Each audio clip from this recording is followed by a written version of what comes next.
All right, guys, now for the finale sorting hat quiz. And I think there's a few other Patronus and wand quiz, which is really cool. I didn't know that was in here. I'm going to jump right into it. You know, a lot of you have said that I might be Ravenclaw. Some of you said Slytherin. I haven't had anyone say Gryffindor or Hufflepuff. Again, the only thing I know about Hufflepuff is that it reminds me of a cereal. I don't know anything about Hufflepuff. Sorry to anyone that's Hufflepuff, but yeah, we'll see if I'm Ravenclaw or Slytherin like you guys think. I think potentially Ravenclaw from what I've heard about it.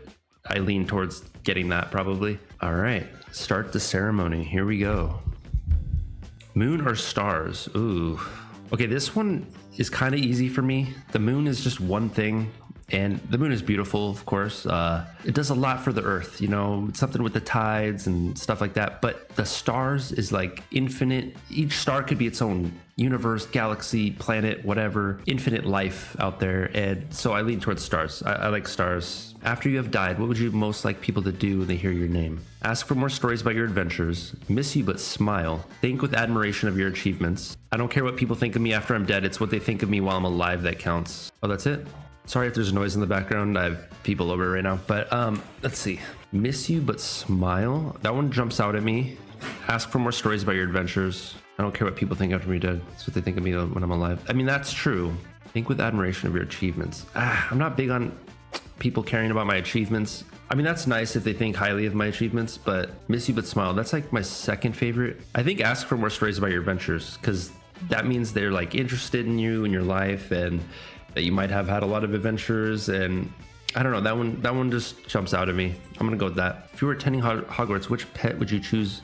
Cats, toads, owls? First off, I am allergic to cats. Sorry to anyone that owns a cat, that loves cats. I do love cats. I don't love how they make me feel. I don't love that I've ended up in hospitals because of them. I have asthma paired with being allergic is a deadly combo. Toads, not a huge fan of toads. They're kind of ugly. Gotta be honest there. So it's me, owls. If you were attending Hogwarts, which pet would you choose to take? Oh, barn owl, tawny owl, snowy owl, screech owl, brown owl. Off the bat, brown owl looks cool. Screech owl looks really cool. Snowy owl is not my favorite. It's just kind of white, yellow eyes. I mean, it's beautiful, but I feel like it's one-dimensional, you know? Tawny owl. Barn owl looks cool. It looks the coolest to me. I don't know a lot about owls. So that's another thing. I am a night owl. I do stay up pretty late, so I can kind of relate. I'm gonna have to go with barn owl. It just looks the best. Which of the following do you find most difficult to deal with? Loneliness, boredom, hunger, being ignored, cold, boredom, I think. My mind is very active. I'm always thinking. I get bored pretty quickly. Being ignored is whatever. People got stuff going on. Cold, just get some blankets. Loneliness, I'm alone a lot of the time and I prefer being alone. So this one's pretty easy for me to say. That's not that hard to deal with. I'm gonna go with boredom because I do get bored pretty easily. You and two friends need to cross a bridge guarded by a river troll who insists fighting one of you before he will let all of you pass. Do you volunteer to fight? Attempt to confuse the troll into letting all three of you pass without fighting. That one seems good. Suggest that all three of you should fight without telling the troll. Oh, I see. Suggest drawing lots to decide which of you. Lots? Drawing lots? Is that like a straw or something? Draw something to decide? I like the attempt to confuse the troll into letting all three of you pass. That's like a challenge, mental challenge, you know, use your ability to persuade. I like this one. I'm gonna go with that. You enter an enchanted garden. What would you be most curious to examine first? The fat red toadstools that appear to be talking to each other? The bubbling pool in the depths of which something luminous is swirling? The silver leaf tree bearing golden apples? The statue of an old wizard with a strangely twinkling eye. This one just jumps out at me. Bubbling pool, depths of which something luminous is swirling. That seems mystical, magical. The tree, statue, that one's probably second. I'm gonna go with the pool. What are you most looking forward to learning at Hogwarts? All about magical creatures and how to befriend or care for them? Flying on a broomstick. Apparition and disapparition. Being able to materialize and dematerialize at will. That's pretty cool. Secrets about the castle. Transfiguration. Turning one object into another object.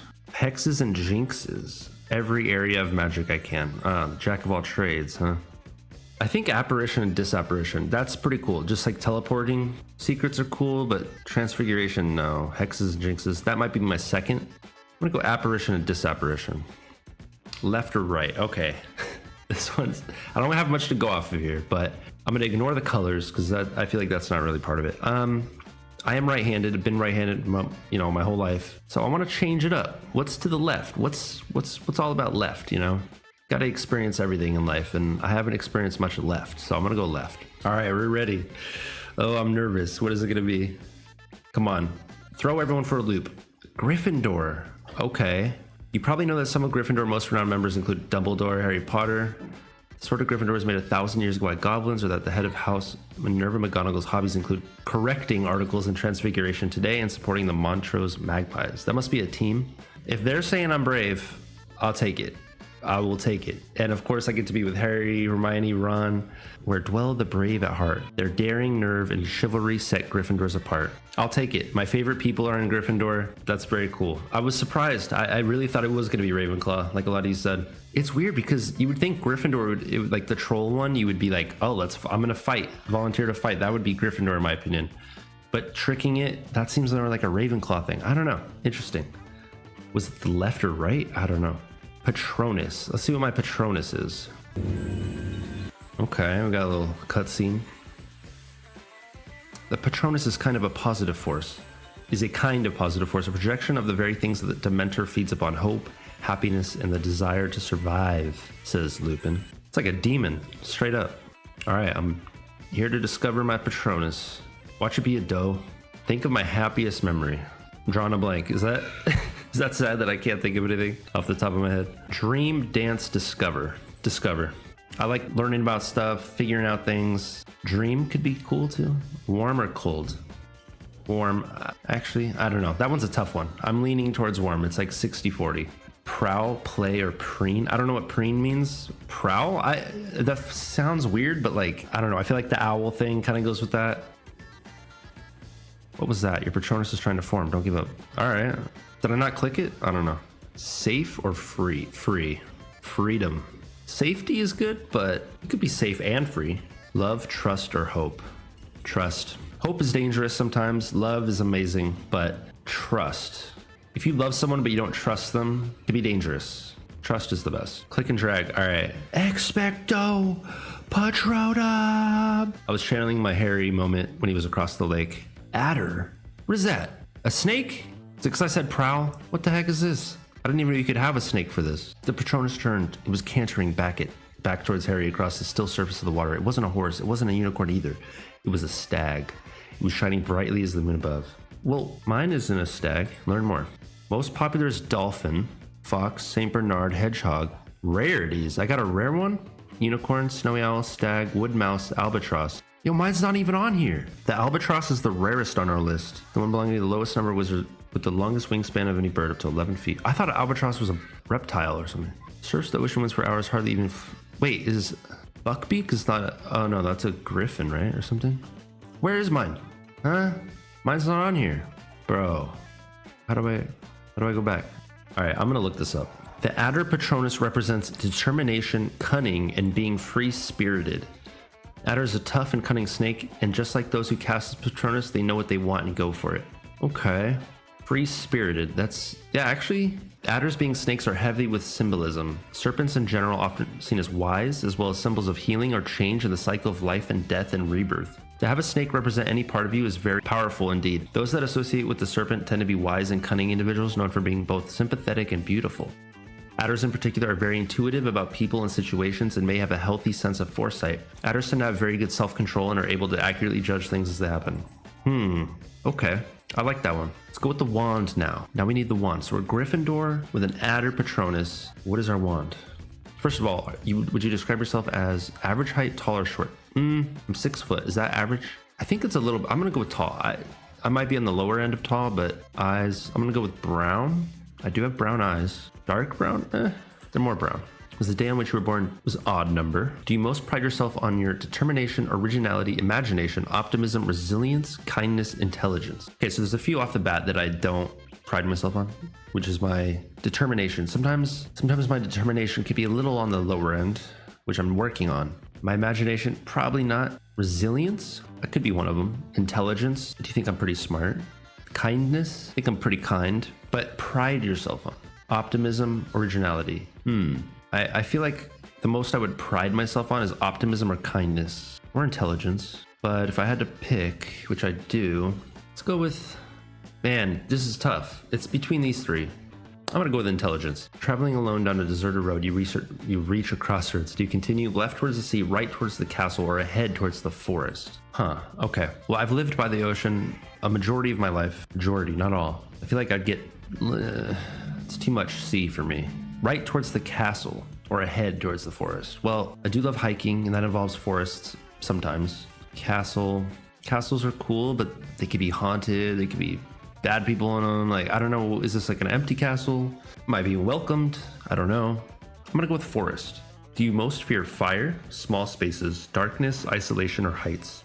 I don't fear fire. I've been around a lot of forest fires in my time. Darkness, not really. I used to be afraid of the dark a lot. Isolation, no, I'm pretty good at being isolated. I've done that to myself, but I can handle that. Heights or small spaces? It's gotta be heights. I have some trauma with heights. Roller coasters at a young age, yeah.